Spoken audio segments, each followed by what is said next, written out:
चालण्यासाठीचा golden rule, चालण्याचा नियम आहे, जो प्रसिद्ध आहे 6-6-6 या नावानं.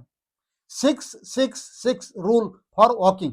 पहिलं 6 जे आहे त्याचा अर्थ असा आहे की सकाळी 6 वाजता किंवा सायंकाळी 6 वाजता ही फिरण्याची योग्य वेळ आहे. सकाळची वेळ ही त्यापेक्षा सगळ्यात चांगली आहे.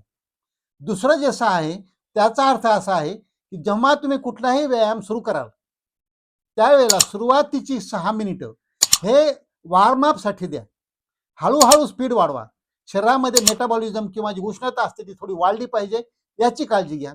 आणि जे दुसरा 6 आहे त्याचा अर्थ की जेव्हा तुमचा व्यायाम तासानं सव्वा तासानं संपेल त्यावेळेला कूल डाऊनसाठी 6 मिनिटं द्या. त्याच्यामुळे तुमचं मेटाबॉलिझम पण खाली येईल आणि अंगात निर्माण झालेली जी उष्णता आहे ती पण शांत व्हायला मदत होईल. आणि 60 मिनिटं कमीत कमी हे केलं पाहिजे. याच्यातलं एक 6 याच्यामध्ये इन्क्लूड आहे.